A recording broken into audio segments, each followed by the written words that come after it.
Morning, students. Today I will teach you the chapter 1, that is nutrition in plants. So the topics to be covered in this chapter are: first one is nutrition in plants, next is modes of nutrition in plants,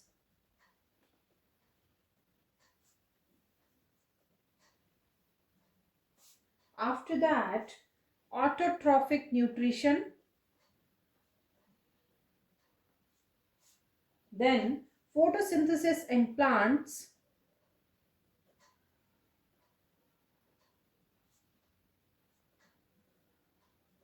then heterotrophic nutrition,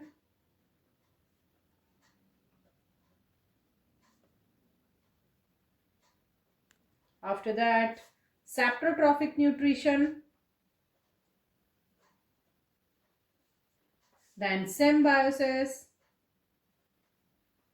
and the last one is replenishment of nutrients into soil. So these are the topics which we will cover in our chapter, that is nutrition in plants. But before starting the chapter, I want to introduce the basics of this chapter about the nutrition. So what exactly is nutrition? From where this nutrition is coming up? Now let's start from the very basic. We talk about the living organisms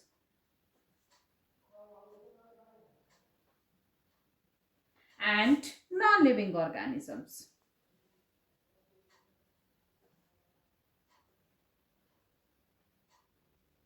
So what is the basic thing that distinguish the living organisms from non-living organisms?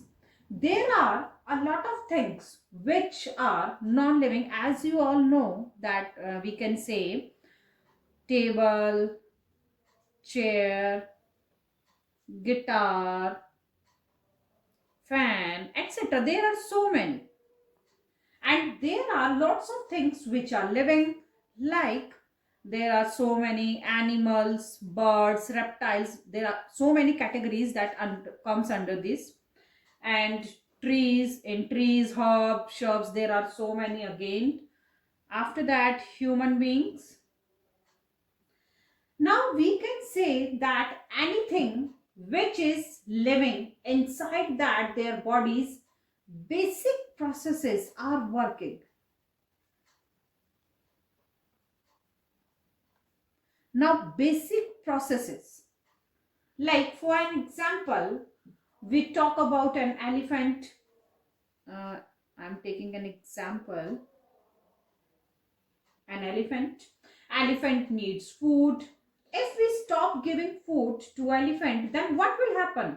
It will start becoming weak, and over a period of time it will fall ill, and it can even die. And once it dies, it will no more breathing.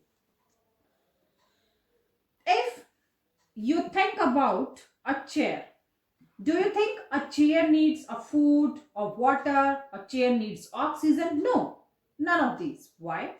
Because all these needs are not there, because there are no processes which are happening inside the body of a chair.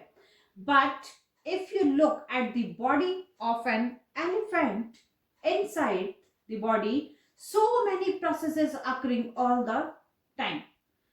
For an example, if I'm talking about the living organisms, breathing.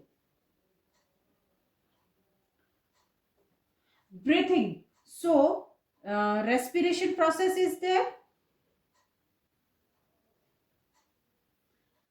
Elephant or living organisms, we can say eating, digestion process is there.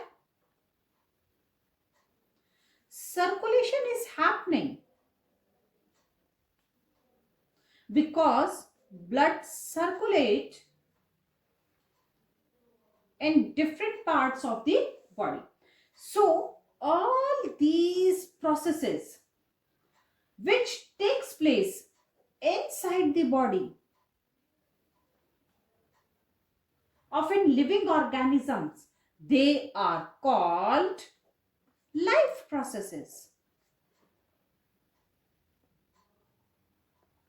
And these life processes actually distinguish the living organisms from the non-living organisms. Now, what are the different life processes? What are the different life processes that happen inside in every living organisms? Some of them